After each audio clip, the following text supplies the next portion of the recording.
téléspectateurs ñu ngi ci seetlu Awa Condé war a waxtaanee taux de participation faible des législatives donc Awa dañ lay bàyyi rek. waaw Salma comme ni nga ko waxee noonu la tey nañu am yéene waxtaane li nga xamante ni rek moom mooy taux de participation bi nga xamante ni ñëpp teg nañ seen ay gët maanaam dafa daal di néew lool askan wi nga xamante ni dañ leen doon xaar ñu génn massivement daal di dem voter ni ki dimanche bi le 31 juillet seetlu bi ñu ci def benn maanaam ñi génn dem voter dafa néew lool. li ko waxal nag ñu bëri ñu ci posé ay question lan moo tax askan wi génn ñu biñ doon bu dee dañ doon xaar benn taux bu tolloog ci 90 wala boog 100% pour nit ñi génn tey jii bu ñu doon xool 30 wala 50% ngay gis ni que askan wi génn nañ dem voté ji lan moo waxal nag nit ñi demuñu voté ji bëri na benn bi ñu jotee approché un tout petit peu askan wi waxtaan ak ñoom si jafe-jafe yi nga xamante ni amaana moo leen tënkoon ngir ñu bañ a dem sànni ji li nga xamante ni rek moom mooy seen carte bokk na si li nga xamante ni ñoom jot nañ koo xamle mooy maanaam jamono ji ñoom dañoo taay dañoo sonn ci nax yi nga xamante ni assemblée nationale yàgg nañ leen koo nax li ko waxal bokk na ci député yu bëree bëri yi nga xamante ni amaana mission bi taxoon ñu fal leen dañ koo fayit bu baax a baax tey jii su ma ko waxee sama xel day dem ci 13e législative bi nga xamante ni moom moo jeex ni ki dimanche bi ñu dugg ci 14e législative bi askan wi nag jamono ji ñoom seen xel dalatul ndax lan tey jii député yu bëree bëri yi nga xam ne dañ leen daan fal ñii dañuy toogee ci côté pouvoir bi ñii toogee ci côté opposition bi looloo wax na xeex bi dafa daan bëri lool tàccante bi bëri fa lool saagante bi itam bëri fa lool Salma waxante lu ñaaw sànnante ay dàll ñii ñu leen di jàpp ci ay faux billets ñii ñu leen di jàpp ci ay mbirum trafic de passeport ñii ñu leen di jàpp ci ay tuumalante yoo xamante ni kenn xamul fan lañ ko teg li ni mel nag tax na askan wi jamono ji ñoom seen xel dalatul ci ñi nga xamante ni ñoom ñoo toogoon foofu ci pencuma ndawu réew mi looloo tax ñu bëree bëri tayal ngir dem voté ji ñi nga xamante ni rek moom mooy député waaye nag teewul ñoom seen xel ëlëm na bu baax a baax ci 14e législature bi nga xamante ni moom lañ dugg est-ce que li taxoon ñu fal leen est-ce que li tax ñu sànni leen seen ay carte ñoom dinañ ko matal ba mu mat sëkk muy lan muy toogal fa askan wi xam mission bi nga xamante ni moom moo leen tax a jug Salma muy di wax jafe-jafe askan wi di xeexal askan wi li askan wi wax ñu wax ko li askan wi waxul ñu bañ ko wax waaye xaaratuñu benn yoon te mayatuñu benn yoon ñoom ñi nga xam ñoom ñooy askan wi ñuy amati ay député yoo xamante ni dañ fay toogal ngir seen bopp di jël ay yenn privilège yi di ko def ci seen biir poche di bàyyi askan wi di souffrir di nekk ci ay tolof yoo xamante ni amaana tey da ngay gis benn député di wax président bi lu mu wax loolu laa wax lu mu waxul waxuma ko nga fàtte askan bi nga xamante ni moom moo la fal looloo tax jamono ji nit ñi dañoo yeewu bu baax a baax Salma amaana ñu bëri dañuy campagne di jël xaalis di ko jox nit ñi dañ daan jël dañ daan encaissé bu baax a baax waaye nag teewul heure voté bu jotee xam nañu bu baax kan la ñuy votel looloo tax sax ñu bëree bëri jotuñoo dem voté parce que jamono ji xamuñu woon kan la ñu wax a votel ak seen anam le député yi war a doxee ba nga xamante ni tey jii dinañ mën a convaincre askan wi sam dina waaw voilà mais j'ai eu à entendre quelques analystes politiques quand même dire que bu ñu xoolee ci taarixu au Sénégal élection législative quand même taux de participation bi mësta wees xëy na taux de participation bi nga xamante ne moom la ñu nemmeeku bien que ñu ngi doon wax que taux bi faible na ci plateau télévisé yi mais bu ñu xoolee en réalité est-ce que mës na wees li nga xamante ne moom la ñu am pour doos lañ ci interpeller directement. Non, quasiment c'est la même chose c'est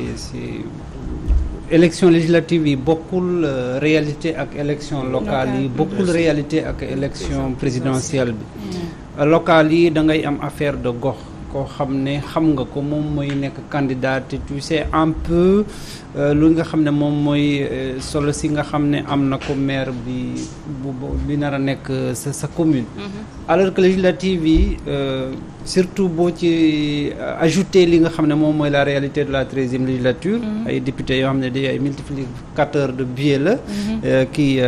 Awa Condé mi ngi koy wax sànq rawatina itam dans la façon de voter bu ñu nee levée d'immunité parlementaire da ngay gis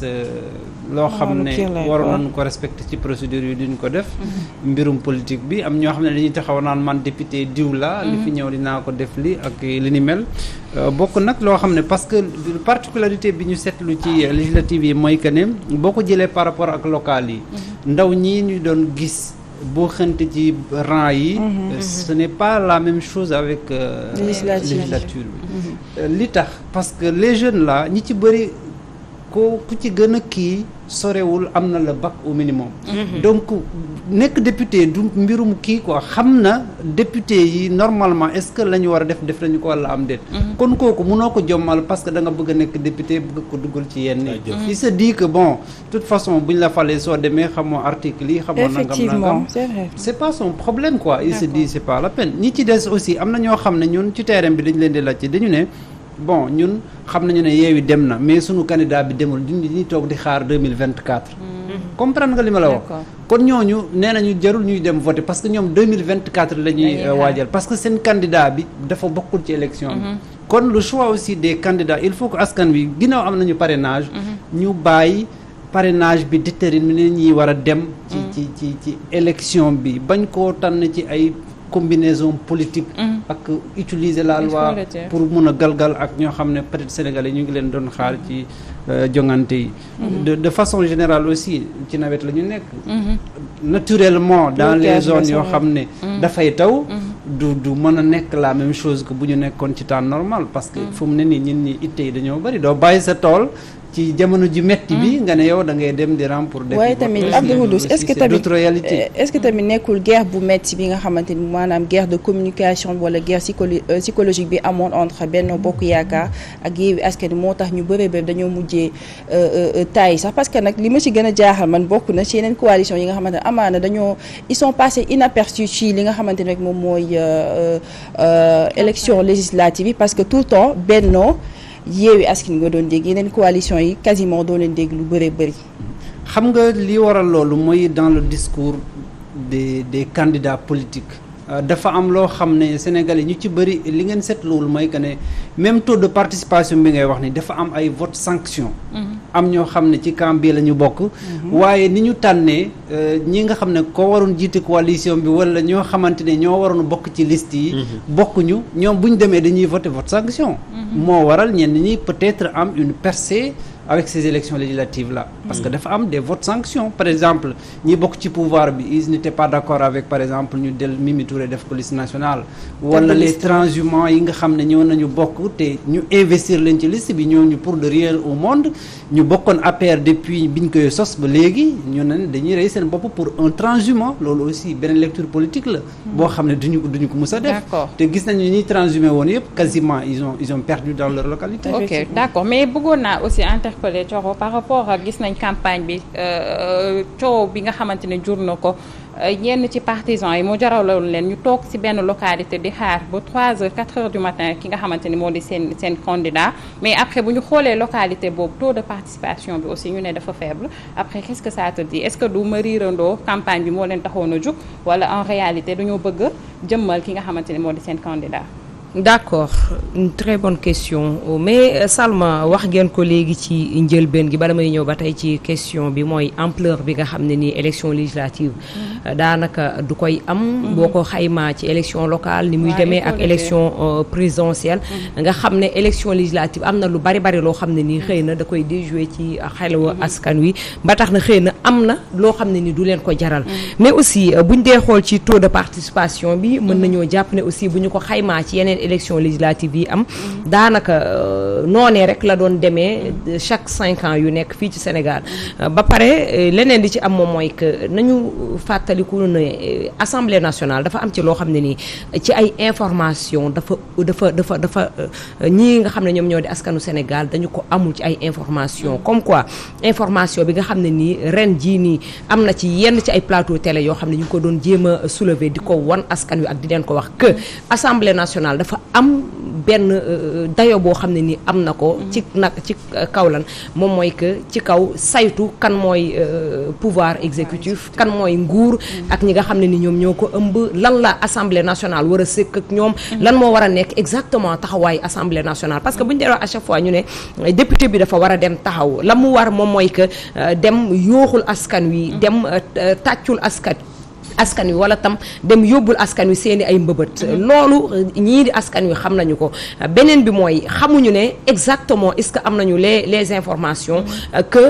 assemblée nationale boobu nga xam ne tey jii moom moo war a nekk tey jii ni doxinu peuple bi di ni ñuy peuple bi di doxee noonee la ñu war a wane ñoom ci biir assemblée nationale. assemblée boobu am na droit di saytu doxalinu ñi nga xam ne ñoom ñoo di nguur. am na droit tam képp ñi nga xam ne ñoom ñoo di nguur assemblée nationale boobu ci ay loi yoo xam ne ni tam ñu ngi koy voté moo xam mu arrangé wala sax mu bañ a arrangé askan wi foofee lay jógee ci fi nga xam ne moom moo di assemblée nationale. loolu man ci élection législative yi laa mës a gis ci yenn plateau yi ñu ko ciy wax nga xam ne kon ñii di askan wi am na ci ñoo xam ne conscient nañu que assemblée nationale dayo bi mu am ak li nga xam ne moom moo la leen mën a indil ci li nga xam ne moom moo di tey ci doxalinu réew mi ak ni ko nguur bëggee. mais aussi boo waxee comme ni nga ko expliqué léegi ci askan wi nga xam ne ñu ngi doon topp yenn ci ay leader te bu ñu ko dee wax jarul laam-laamee jarul raay-raayal mooy gis nañu que ki doon drainer ay foule moom mooy Ousmane Sonko bi nga xam ne tey ji moom mooy njiital Yewwi Askan Wi mu bokk ci coalition l'intercoalition wàllu Yewwi nga gisoon foule bi nga xam ne mu ngi ko doon drainer partout fépp foo xam ne dafa doon dem ñu dem ba jour élection nga yaakaar ne élection yooyee xëy na ñi doon génn jeunes surtout jeunes yi nga xam ne ñoom ñoo doon simmi seen yére ñàkk tooy xepp topp kooku mel ni Baye Fall akub sëriñam nga gis que taux de participation bi li ñu doon xalaat amul. mais nag beneen bi mooy ñi nga xam ne ni tam ñoom ñooy topp comme ni ko Xuddoos waxee tey jii ñoom ñooy rallier ndakaaru gii nga xam ne tey ñoom ñoo fi dëkk wala ñoom ñoo fi ñëw di liggéey ngir dem ci seen ay village ngir voté ji ñoom ñooy jóge ci village yi aussi yi nga xam ne fa la ñuy jàngalee fa la ñuy defee yeneen ak yeneen ñëw ci biir ndakaaru gi pour voter mais ci sa esprit est-ce que dayo bi nga xam ne ni tey jii jox nañu ko présidentiel ak yooyu da ciy jouer foofu mais aussi est-ce que seen ay yitte yi ñu am da leen koy jaral ak conjoncture bi métti gi mu métti actuellement daanaka boo xëy yaa ngi dawal fukk yoo xam ne ni juróomee doo ko am yaa ngi koy dawal est-ce que tey jii dina leen jaral ñu bàyyi seeni tool tëj classe yi wala sax tey jii ñu ngi doon pare ci ay examen ñoom ñu ngi nekk ci biir village yi war a ñëw ba Ndakaaru fa la ñu war a voté ak yeneen est-ce que dina leen ko jaral pour ñu mën a daw dëkk ak dëkk wala yeneen dem voté ji ne comme ñun ñu nekk ci biir fi nga xam ne moom moo di terrain bi ak di déggante ñenn ñi am na ci ñoo xam ne ni jóge nañ fii dem ba ci seeni village dem voté ji am na ci ñoo xam ne ci village yi lañ jóge ñëw nañ ba fii dem voté ji mais est-ce que sénégalais yëpp la ko jaral mais aussi ci manque d'information bi nga xam ne ni tey ji da ciy am awa ba tey nga baal ma mooy askan wi aussi ba tey ji manque d'information bi ci kaw législature 13e législature bi da ciy am mooy que ni muy demee rek lay demee askan wi dañuy def loo seen xel ba pare def ko seen xol ni muy demee lay demee moom mooy que nguur moom mooy am à chaque fois majorité jaratul man may sorna sama bopp majorité bi mooy ñan mooy ñi nga xam ne ñoom ñooy def ñoom ñooy trafiquant de passeport yi ñi nga xam ne ni tey ji ñoom la ñuy jiiñ ay viol ñi nga xam ne ni tey ji ñoom ñooy nekk ci biir fi nga xam ne moom mooy assemblée nationale di fa def li nga xam ne moom mooy faux billet mooy ñi nga xam ne ni tey jii ñoom ñooy taxaw biir assemblée nationale fëgg seen dënn ne man président moo ma yónni lu waxuma ko donc sénégalais bu ñu gisee 13e législature mel noonu ñu bëgg a falaat yeneen ci ay li nga xam ne moom moo di assemblée bu bees muy 14e législature pourquoi pas taux de participation ñu mën a xalaat mu faible parce que li am ci 13e législature bi dina daal di tënk bu baax a baax ñi nga xam ne ni tey jii ñoom ñooy 14e bi ak ñi leen war a voter aussi bëgg naa ñu xaw a taxaw tuuti ci intercoalition Yewwi Wallu parce que da ngay gis yenn ñu nga xamante ni aussi boo leen interpellé dañ lay wax si yenn localité yu nga xamante ni Yewwi lañu dugal comment on le dit même ñoom la ñu investir dañ lay wax que man Ablaye Wade laay voter te demul alors que intercoalition la xëy na gox boobu dañoo waxtaan xam jël benn candidat bu nga xamante ni tey Yewwi la nekk dugal ko mais intercoalition la ñoom ñoo waxtaan ba jël kooku comme candidat est-ce que loolu aussi amul benn njeexital ci vote yi nga xamante ni xëy na nee nañ dafa tuuti. man gis naa ne est-ce que tamit du manque de communication moo xawoon a des parce que tamit am na yenn gox yoo xam ne dañ doon wax wàllu kese lañ fa waxoon votel te da ngay gis ni que votel nañ fa Yewwi Askan Wi en même temps votel nañ fa li nga xamante ni moom mooy wàllu Sénégal damay ñëwaat tuuti rek ci par rapport coow li mu daal ne léegi ci par rapport ak askan wi gis-gis bi ñu am ci suñu ay députés man je me dis que il est temps nit ñi gëstuwaat bu baax a baax le rôle et le choix des députés le rôle moom mooy députés yi xam ñoom lan mooy seen rôle lan moo tax ñu yóbbu leen foofu la ci assemblée nationale lan moo war a doon seen mission ak ban taxawaay lañ fa war a am citoyens itam maanaam sénégalais itam xam le choix des députés nan la ñuy tànnee ñi nga xamante ni ñoom ñooy suñu ay député ba tax na bu élection ñëwee ñu daal dem sànni seen ay carte parce que carte bi ñu am itam bu ñu ko xeeb carte boobu mooy tax nga mën a choisir ki nga bëgg mu dem toogal la foofu lee ca pencum ndawu réew mi carte boobu le moom mooy sa baat moom mooy tax nga mën a am sañ-sañ dogal fi nga xamante ni moom mooy ci sa réew bu dee da ngay am sa carte heure voté jot doo dem voté tamit amaana changement bi ñuy xaar duñ ko mën a am peut-être dem voté ji mooy indi changement dem voté ji mooy tax amaana peut-être ñu bëri amatuñu yaakaar si sax suñu assemblée nationale dañuy jàpp ni peut-être les choses vont se dérouler comme la même chose mais bon peut-être 14e législature bu ñu ko tijjee wala boog ñi nga xamante ne ñoom lañ jot a voté bu ñu fa toogee peut-être am nañ yaakaar ni changement dina am bu baax a baax ku ci mel ni Guy Marius Sagna gis nañ ko moom honorable député léegi lañ koy wax Pape Djibril Fall ak ñeneen ak ñeneen ñoo xam ne peut-être askan wi am nañu bu baax a baax te askan wi à rappeler Khoudous dañoo am si ñoom bu baax a baax yaakaar ngelawaay yaakaar bi nga xamante ni am nañ ko ci ñoom buñ ko wàcc benn yoon. Guy Marius Sagna mooy nag le vrai te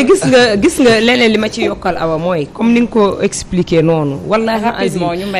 ñu may mbay bu 14e législature bi baaxee daanaka yi ñu doon dégg ci 13e yi yeeg ci 12e bi ak 11e bi amul. di ngañ am changement bu rëy dans 5 ans bu ñu demaatee ci élection législative mooy sénégalais yi ñu xam ne y a des députés yoo xam ne ce sont les députés les vrais députés du peuple ñi tax ñu naan les députés du peuple ñi tax ñi war a dégg honorable bokk na ci Guy Marius Sagna mi ngeen expliqué léegi da doon geeral xeexal sénégalais ci mbedd mi sénégalais ñoo ko ne dañ lay valider pour nga dem fële nga xam ne ni moom mooy xeexukaay ba dëgg pour nga xeex fa te sas bu rëy rëy moo koy xaar vraiment ci kanam tuuti nañ ci gën a yaatal tey maa ngi seen benn image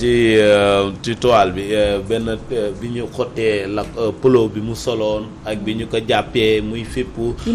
mu gis ay image yoo xamante ne kii dafa ñafe tey li mu am ngir lan du boppam ci kanam dinañ ca xam dara ba xam boppam la doon kaasal wala tey ba tax ba xam day continuer di kaasal askan wi mais dafa am loo xamante ni carrément dafa am ci élection législative yi mooy nit ñi dañoo xam ni député yi ñu ci bëri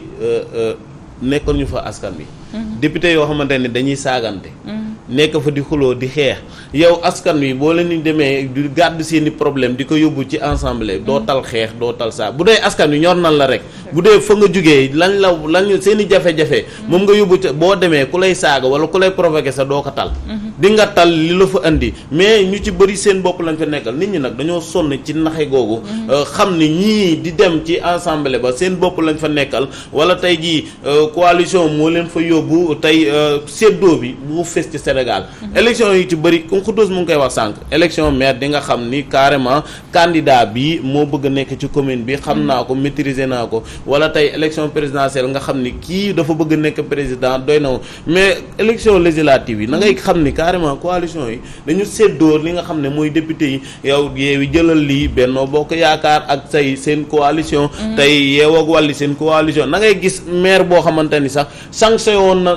defoon nañ ko sanction tey folli ko ci commune yi passé moment bii ndekk na député tey lan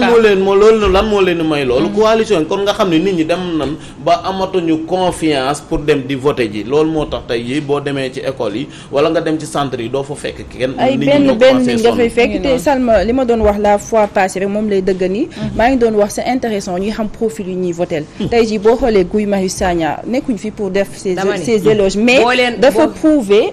liggéey lu war a tax nit ñi peut-être wóolu ko sàndil ko suñu ay carte boo xoolee ñeneen ak ñeneen ñoo xamante ni macha allah tey honorable la ñuy dégg peut-être da ngay am si ñoom yaakaar ni que tey li ñu doon xeex bu ñu demee si assemblée nationale nañ ko dëggal bu baax a baax bu ñu ko deful moom dina doon mbetteel bu rëy ci askan dama ne ak cant pour terminer lay doon ak cant gu rëy li mbay balaay doon wax sànq mooy assemblée de rupture la ñu soxla bëggatuñu xuloo bëggatuñu saaga bëggatuñu leen nañ sant yàlla ba Coura Macky eggul xanaa nañ sant yàlla elle était à la 19e position ci liste nationale bu Benno Bokk Yaakaar nañu sant ba demul mais xeexal sa askan sax mais nag man li ma du ñu remporter dara Salma xeexal sa askan est-ce que ci mel ni Théodore Chérif Monteil moom il était là invité woon nga ko ku ne xam na ni ci wàllum proposition wala bindum loi daf ci xarañ bu baax a baax la plus jeune députée comment elle s'appelle encore Soda Marième elle était pertinente est-ce que dinañ jàll man xëy na après dinañ ci ñëw boobu nag laa nar a non Soda Marième waaw coup de cœur la man loolu loo xam ne depuis hier man loolu moo nekk. waaw à Sénégal moom wax dëgg yàlla tête yi fa nekk moom ñu bëri ñu ngi doon xaar pour ñu génn. parce que tey boo xoolee ku mel ne Thierno Alassane Sall Abdourahmane Diouf ak Thierno Bocoum ak ñeneen ak ñeneen vraiment ay tête lañ fa am peut-être nit ñi ñu ngi doon xaar bu baax a baax. mais bon xam nga daan naa toog fii suñu waxee ñu ne coro day tooñ. daan naa toog fii dañuy wax ne leen coalition 0+0 égal 0. man coalition boobu laa doon waxal tous les jours aar Sénégal man amoon naa yàqin ne lii leen dal ñi da leen di dal. après dinañ ci gën a ñëw des têtes yu nekk foofu. ay têtes ay kàngam mais nag nit tête nekk tête ak wóolu sa bopp waru tax nga fëgg sa dënn. population sénégalaise bi dañoo doy waar de. mais waaye ak lu ñu mënta wax aar Sénégal bon man moom du ma def